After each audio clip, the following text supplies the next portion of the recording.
आज Doubtnut app download करें। Doubtnut पर अपने सभी गणित, रसायन विज्ञान, भौतिक विज्ञान और जीव विज्ञान के डाउट्स का करो सफाया। बस प्रश्न की फोटो खींचो, एक ही प्रश्न को क्रॉप करो और तुरंत वीडियो सोल्यूशन पाओ। अभी डाउनलोड करें।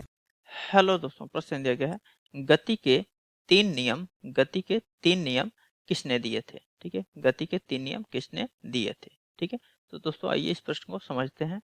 तो दोस्तों 1686 ईस्वी में न्यूटन ने गति के तीन नियम दिए। ठीक है, लिखेंगे 1686 ईस्वी में ठीक है, न्यूटन ने गति के तीन नियम दिए। ठीक है, न्यूटन ने गति के तीन नियम दिए। ठीक है, गति के तीन नियम दिए। ठीक है, तीन नियम दिए। तो दोस्तों गति का प्रथम नियम ये कहता है कि यदि कोई वस्तु स्थिर है या गतिशील है, ठीक है, तो वह वस्तु क्रमशः स्थिर या गतिशील ही रहेगी जब तक कि उस पर बाह्य बल नहीं लगाया जाता है। ठीक है, यानी कि ये नियम कहता है कि यदि कोई वस्तु, ठीक है, यदि कोई वस्तु स्थिर है, ठीक है, तो यह वस्तु स्थिर रहेगी जब तक कि इस पर कोई बाह्य बल नहीं लगाया जाता है। ठीक है, यानी जो है इस वस्तु की अवस्था को परिवर्तन करने के लिए इसमें जो है एक बल लगाया जाता है। ठीक है, यानी बल लगाने से जो है वस्तु में अवस्था का परिवर्तन होता है। यानी अगर वस्तु स्थिर अवस्था में है, ठीक है, तो इसको गति में लाने के लिए इस वस्तु पर एक बल लगाना पड़ेगा। ठीक है, या कोई वस्तु अगर गतिशील है, ठीक है, या कोई वस्तु गतिशील है, ठीक है, तो इसको हमें अगर स्थिर अवस्था में लाना है, ठीक है, यानी अवस्था परिवर्तन करना है, ठीक है, तो इस पे भी जो है हमें एक बल लगाना पड़ेगा जिससे यह स्थिर अवस्था में आ सके। ठीक है, तो ये हमारा न्यूटन का प्रथम नियम है। ठीक है, अब द्वितीय नियम देख लेते हैं।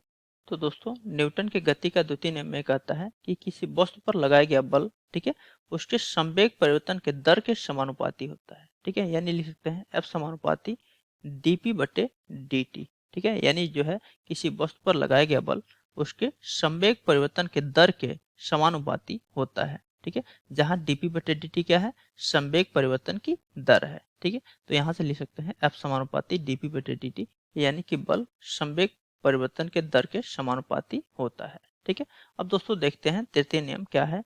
तो दोस्तों तृतीय नियम में कहता है कि प्रत्येक क्रिया के बराबर तथा विपरीत प्रतिक्रिया होती है। ठीक है, तो दोस्तों मान लेते हैं कि यह कोई वस्तु है, ठीक है, और इस वस्तु पर हम F बल लगा रहे हैं। ठीक है, यानी इस पर क्रिया F कर रहे हैं। ठीक है, तो वस्तु जो है प्रतिक्रिया बल कितना लगाएगी, ये प्रतिक्रिया बल R लगाएगी। ठीक है, और यहाँ पे F और R का परिमाण क्या होगा, बराबर होगा, लेकिन इन दोनों की दिशाएं क्या होंगी, विपरीत होंगी। ठीक है, यानी क्रिया के बराबर तथा विपरीत प्रतिक्रिया होती है। ठीक है, तो यहाँ से F का परिमाण, ठीक है, और R का परिमाण क्या होगा, बराबर होगा। ठीक है, लेकिन दिशाएं क्या होंगी, विपरीत होंगी। ठीक है, यहाँ से लिख सकते हैं F बराबर -R। ठीक है, यानी बल की दिशा प्रतिक्रिया बल के विपरीत होगी। ठीक है, यानी लिख सकते हैं F बराबर R या R बराबर -F लिख सकते हैं। ठीक है, तो ये हमने देख लिया कि न्यूटन के तीन नियम क्या क्या हैं। ठीक है, और हमसे पूछा गया था कि गति के तीन नियम किसने दिए थे। ठीक है, तो गति के तीन नियम किसने दिए थे, न्यूटन ने दिए थे। ठीक है, गति के तीन नियम न्यूटन ने दिए थे। किस सन में, 1686 ईस्वी में। ठीक है, 1686 ईस्वी में न्यूटन ने गति के तीन नियम दिए थे। ठीक है, गति के तीन नियम दिए थे। ठीक है, तो ये हमारा इस प्रश्न का उत्तर हो जाएगा। थैंक यू दोस्तों। कक्षा 6 से 12वीं से लेकर नीट, IIT, JEE वो एडवांस के लेवल तक 1 करोड़ से ज्यादा छात्रों का भरोसा। आज ही डाउनलोड करें डाउटनेट ऐप या व्हाट्सएप करें अपने सारे डाउट्स 8400 400 400 पर।